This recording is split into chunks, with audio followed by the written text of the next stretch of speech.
A royal guard's horse dropped an entitled tourist into the mud, and the crowd erupted in applause. At Buckingham Palace, the changing of the guard isn't merely a ceremony. It's centuries of tradition unfolding amid the crisp rhythm of military drums and respectful onlookers maintaining proper distance. American tourist Karen Whitmore decided these traditions didn't apply to her. Despite clear warnings, she crossed the barriers, treating the solemn military display as her personal photo opportunity.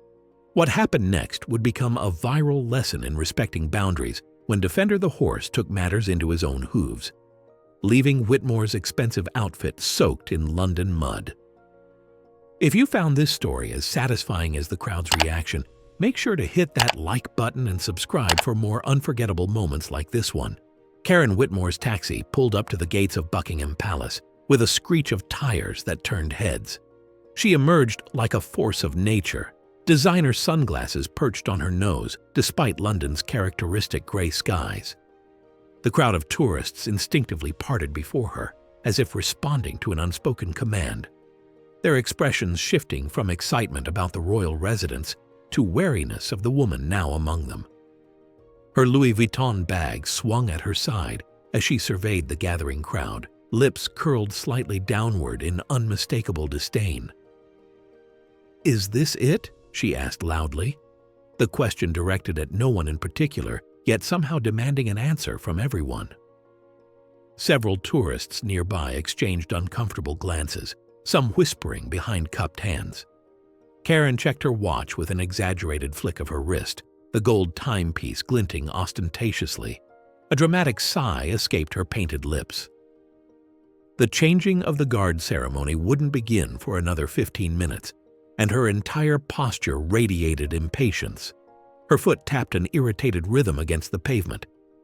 The crowd had arranged itself in neat rows behind the ceremonial barriers, many having arrived hours earlier to secure prime viewing positions. Karen's gaze fixed on the front row, and without hesitation she pushed forward, shoulders squared and chin raised. A family with 2 small children who had been waiting since dawn reluctantly shuffled aside as she claimed their spot, offering nothing but a perfunctory, "Excuse me," that sounded more like a command than a courtesy. "We've been here 3 hours," muttered the father, just loud enough for others to hear, earning sympathetic glances from nearby tourists who observed the interaction with disapproval. Within seconds of securing her position, Karen's phone appeared in her manicured hand. The palace served as merely a backdrop as she extended her arm for a series of selfies, her expression transforming from boredom to practiced enthusiasm with each pose. "Another tourist trap checked off the list," she murmured as her fingers flew across the screen, captioning her latest social media conquest. A palace staff member in a crisp uniform approached, addressing the assembled tourists with practiced politeness. "Ladies and gentlemen, a reminder of our rules during the ceremony. Please remain behind the barriers at all times, and under no circumstances should you attempt to touch the guards or the horses." Karen's eyes rolled dramatically behind her designer lenses, treating the instructions as background noise. Rules, in her experience, were flexible suggestions that applied to other people who lacked her confidence and status. An elderly British gentleman stood beside her, his weathered face lit with pride. He turned toward Karen with a gentle smile, his accent distinctly northern. "The ceremony dates back centuries," he offered kindly, eyes crinkling. "The horses are specially trained military animals with a proud service history." Karen's attention briefly shifted to the old man, her gaze sweeping over his modest clothing before returning to her phone. "They're glorified statues in funny hats," she interrupted. "I've seen better performances at Disney World. At least there, the characters interact with you." The elderly man's face fell, enthusiasm draining away. He took a small step back, shoulders slumping as he turned away. A woman nearby placed a comforting hand on his arm, shaking her head in silent solidarity. Karen returned to her phone, zooming in on the palace architecture. The barrier in front of her, a simple rope marking the boundary between public space and ceremonial grounds, seemed more like a suggestion than a restriction. Her eyes calculated distances and angles. The perfect social media moment wouldn't happen from behind a rope like some common tourist. The barriers and rules meant nothing to her. They never had before. Throughout her life, Karen had discovered that restrictions often melted away before confidence and entitlement. Why should this be any different? The invisible shield of privilege that had protected Karen throughout her life was about to face its most formidable opponent yet.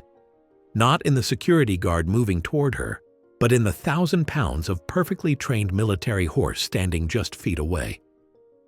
The royal horses were combat-ready animals with more discipline in their hooves than Karen had in her entire body. Military drums punctuated the air as the ceremony commenced. While tourists from dozens of countries stood in reverent attention, Karen's fingers swiped mindlessly across her phone screen. The occasional upward glance revealed nothing but disdain for the tradition unfolding before her. 4 centuries of British pageantry meant nothing to her, like a master chef's creation reduced to a fast food inconvenience. "They're just standing there," she whispered to no one in particular. "My goldfish moves more than these guys."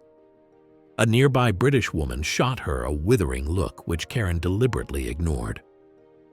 What Karen failed to comprehend was that the horse nearest to her, a magnificent chestnut stallion named Defender, had survived training scenarios that would make most civilians faint.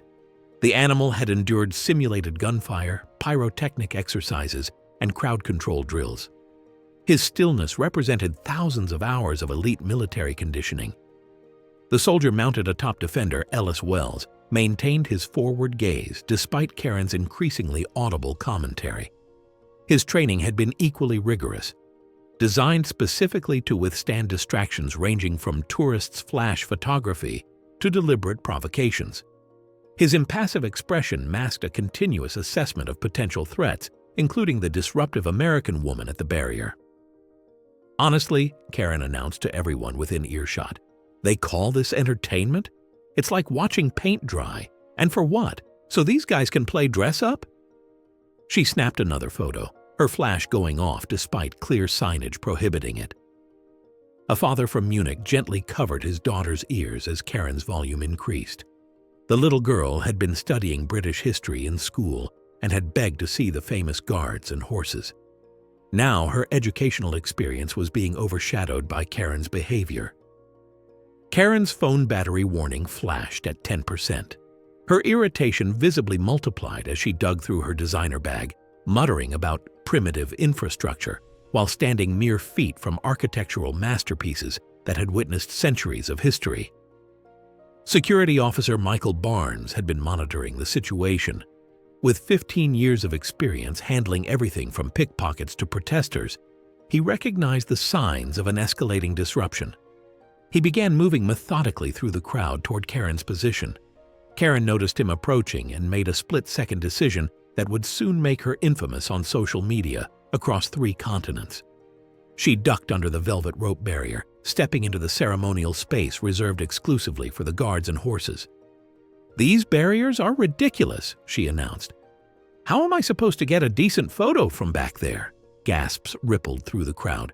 Parents pulled their children closer. Smartphones pivoted from recording the guards to documenting Karen's violation of royal protocol. The atmosphere transformed from respectful observation to collective tension. "Ma'am," Barnes called, his voice firm but controlled, "please return behind the barrier immediately." The tone carried the gravity of official authority, a voice accustomed to compliance without question. Karen didn't turn to acknowledge him. Instead, she raised her hand dismissively over her shoulder. "I'll just be a minute," she called back. "I need one good picture for my Instagram." She continued walking forward, her heels clicking against centuries-old stone. Defender's ears flicked slightly forward, the only visible indication that he was monitoring the approaching woman. The horse, having endured far more intense situations during his military training, remained perfectly still despite the disturbance. Captain Wells maintained his ceremonial position, though his eyes had shifted slightly to track Karen's movement. That slight ear movement was the only warning anyone would get. Behind Defender's ceremonial regalia stood a highly trained military asset who had once carried soldiers through active war zones, a fact Karen might have considered before deciding the motionless prop deserved a condescending pat and a mocking nickname. Captain Wells maintained perfect posture as Karen breached protocol, his eyes fixed on an invisible point in the distance while his peripheral vision tracked her movement. His relationship with Defender formed through rigorous training designed to forge an unbreakable bond of trust. Every subtle shift in the captain's weight, each pressure from his legs, communicated clear commands that Defender recognized instantly. "Ma'am, step back immediately." The sharp command came from a uniformed guard approaching with quickened steps. The warning carried experience. He recognized the tension in Defender's stance that civilians missed. The horse's ears had fully swiveled toward Karen, tracking her movement with precision. Defender's background would impress seasoned military personnel. The 8-year veteran had completed intensive combat preparation alongside ceremonial drills. His selection process had eliminated dozens of candidates, with only the most disciplined animals surviving initial assessments. In Afghanistan, he had carried equipment through terrain too treacherous for vehicles, remaining steady during nighttime operations when the slightest sound could alert enemy combatants. A woman clutched her daughter's hand tighter. "That's not a petting zoo animal," she whispered, pulling her daughter back. "That horse has been through war." The murmur rippled through onlookers, who created more distance. Everyone except Karen. "It's just standing there," Karen announced, her voice cutting through the reverent atmosphere. "These animals are trained to be statues. Watch." She stepped closer, camera held high. The flash went off once, then twice, each burst causing Defender's nostrils to flare. "Hey buddy, look at the camera," Karen cooed in a voice for a child's pet, misreading both animal and situation. She positioned herself for a selfie, her back dangerously close to Defender's flank. The crowd's collective intake of breath was audible as she reached back blindly, her manicured hand entering the horse's space without warning. Captain Wells felt Defender's muscles tense beneath him. The animal had been conditioned for unexpected touches, but within controlled scenarios. Every horse in the unit understood the difference between an authorized handler and an unauthorized intrusion. Karen's fingers made contact with Defender's muzzle, patting roughly. "Smile for the camera, horsey," she said with a laugh that hung in the air like an insult. Her tone carried the disrespect of someone viewing the ceremony as mere theater rather than honorable tradition. The atmosphere changed instantly. Tension crackled, time compressed. A retired sergeant later described it as the calm before contact, that perfect stillness before a trained unit executes a rehearsed maneuver. Captain Wells made no visible movement, yet his posture communicated readiness. Defender's conditioning created pathways for controlled responses, protecting both animal and bystanders. His combat experience had honed these instincts to near perfection. "Step away from the horse, ma'am." The security guard's voice carried urgency as he quickened his pace. He recognized the signs others missed, the widening stance, the shift in weight distribution preceding movement. Karen's hand remained on Defender's nose, her attention on her phone screen rather than the breathing military asset she touched. Captain Wells's fingers adjusted their grip by millimeters, invisible to observers but crystal clear to his mount. For a heartbeat, time suspended. The captain's eyes flickered downward, the only indication something was about to happen. Defender's specialized training had prepared him for this scenario, an unauthorized person breaching his space. His conditioning had created neural pathways triggering a measured response, not to harm, but to create safe distance through precisely calibrated movement. The stillness shattered in an instant. What happened next wasn't just a reaction. It was military training expressing itself through 4 hooves and half a ton of muscle that knew exactly how much force to apply. The air tensed a moment before Defender moved, as several onlookers caught the subtle flattening of the horse's ears, a warning sign clear to anyone familiar with equine body language. Defender's response came with surgical precision. A sharp neigh escaped his throat as his head jerked upward away from Karen's rough touch. The movement was controlled yet decisive, enough to create space but not enough to harm. Karen stumbled backward, her expensive heels betraying her on the uneven cobblestones. Her carefully practiced Instagram pose crumbled like a house of cards as she fought gravity and lost. The crowd collectively held its breath. Some gasped, others covered their mouths. A few, who had warned her moments earlier, nodded in grim satisfaction. Karen landed with a spectacular splash in a muddy puddle. Her white designer outfit instantly transformed into a brown disaster. Captain Wells remained a statue atop Defender, eyes fixed forward as though nothing had transpired. The only evidence was the mud-covered woman on the ground and the faint tremor in Defender's flank as he settled back into position. Combat zone training had taught both horse and rider that reactions must be proportional to threats. Karen's mouth opened and closed wordlessly, her outrage temporarily stunned into silence. Her phone lay screened down in the mud beside her, cracked beyond repair. That carefully curated social media moment had transformed into something entirely different, a lesson in respect that would strip away her digital armor. The silence lasted 3 heartbeats before a child's clear voice broke through. "The horse doesn't like you." An initial ripple of muffled laughter swelled into open amusement. Someone started to clap, and within seconds, applause spread. Phones rose to document Karen's fall from grace, her influence collapsing as surely as her balance had. An elderly veteran in the crowd whispered to his grandson, "That's discipline." The horse could have done much worse, but knew exactly what was needed. No more, no less. The boy nodded, absorbing a lesson far more valuable than any social media post. The security guard approached with urgent authority. "Ma'am, you need to leave the restricted area immediately," he commanded, gesturing toward the public viewing area. His face remained professionally neutral despite the triumphant glances exchanged among the spectators. Color flooded Karen's face as she struggled to her knees. The mud made squelching sounds with each movement, providing a soundtrack to her humiliation.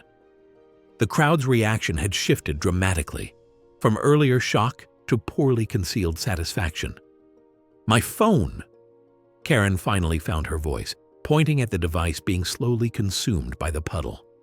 The security guard retrieved it, handing it back as the screen flickered pathetically before going dark.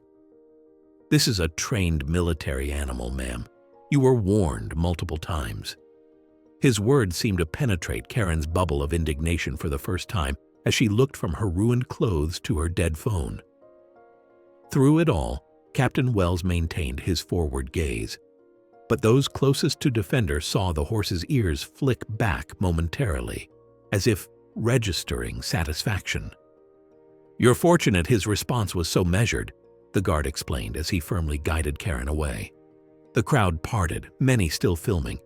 For Karen, the physical damage was minimal, but her carefully constructed self-image had shattered. For perhaps the first time, she faced immediate public consequences for ignoring rules that existed for good reason. Her expression shifted from outrage to something less certain. The dawning realization that some boundaries couldn't be crossed without consequence. The digital age has changed the dynamics of public humiliation forever. While Karen struggled to her feet in muddy designer clothing, dozens of phones captured her fall from entitlement, creating a permanent record of the moment her carefully constructed reality collapsed around her. The crowd's initial murmurs of discomfort had transformed into a unified response. Their phones, previously aimed at the ceremonial guards, now documented Karen's comeuppance with unwavering attention. As she attempted to regain her footing on the slick cobblestones, 2 security personnel approached with practiced efficiency. The lead officer, face composed into a mask of professional detachment, gestured toward the administrative building. "Ma'am, you'll need to come with us now," he stated, his tone leaving no room for negotiation. Karen's eyes widened, her social armor cracking like porcelain against stone. "Do you know who I am?" she sputtered, mud dripping from her sleeve as she jabbed a finger toward Defender. "That animal attacked me. I want to speak to whoever's in charge. I could sue this entire operation." You crossed a marked security barrier and made physical contact with an active-duty military animal without authorization," the security officer replied, retrieving an incident report form from his jacket. His clinical precision stood in stark contrast to her disheveled rage. "There are potential legal ramifications for your actions today." "It's all on video," someone called from the crowd, brandishing phones like evidence in a courtroom. Every angle of Karen's boundary crossing had been documented in high definition. Captain Thornton, who had maintained his disciplined silence throughout the incident, finally spoke. His voice carried across the courtyard without shouting, the product of years commanding troops in challenging environments. "That horse has served in Afghanistan, ma'am. He's trained to respond with remarkable restraint." The gathered tourists erupted in spontaneous applause. Several older gentlemen with military bearing nodded in solemn appreciation, one offering a subtle salute toward horse and rider. Karen's face cycled through emotions, indignation melting into embarrassment, followed by dawning comprehension. Her eyes darted around the crowd, searching for a sympathetic face but finding none. The social currency she had traded on for years, intimidation, status signaling, demands to speak to managers, had suddenly become worthless. This could have resulted in much more serious consequences, the security officer stated while his colleague collected witness statements. Each signature and timestamp added to the legitimacy of consequences she couldn't dismiss with her usual tactics of deflection or escalation. As she was escorted toward the exit, Karen's shoulders slumped in defeat. Her protests diminished to occasional mumbles. Her earlier confidence evaporated like morning dew beneath the harsh sun of public scrutiny. The crowd's focus gradually returned to the ceremony, which resumed with impressive precision. The momentary disruption absorbed into centuries-old traditions without leaving a trace. Conversations now buzzed with genuine appreciation for the discipline on display. "That's why we respect traditions and follow the rules," the father explained gently to his young daughter. "Some lessons are learned the hard way." A middle-aged woman approached the veteran who had recognized Defender's training. "I had no idea these horses were actual military animals," she admitted. "I thought this was just for show." The veteran nodded. "Many people don't realize. These animals and their riders represent discipline that's been refined over centuries. What we saw was years of training executing exactly as designed." The ceremony continued, but something had shifted in how the crowd perceived it. What might have been viewed as merely a colorful tourist attraction was now recognized as a living tradition backed by genuine military expertise. The mud-cake designer clothing became more than an embarrassment that afternoon. It transformed into a cultural touchstone, a visual reminder that certain traditions stand unmoved by entitlement. Within hours, videos of the incident flooded social media platforms, garnering millions of views. The Buckingham Palace confrontation illustrates the importance of respecting traditions upheld by military personnel. Across global comment sections, viewers recognized the deeper meaning. Centuries of disciplined service triumphing over fleeting self-importance. Karen's story endures as a permanent stamp of humility in security briefings and tourist guides. A cautionary tale where tradition prevailed and expensive labels crumbled against the weight of earned respect.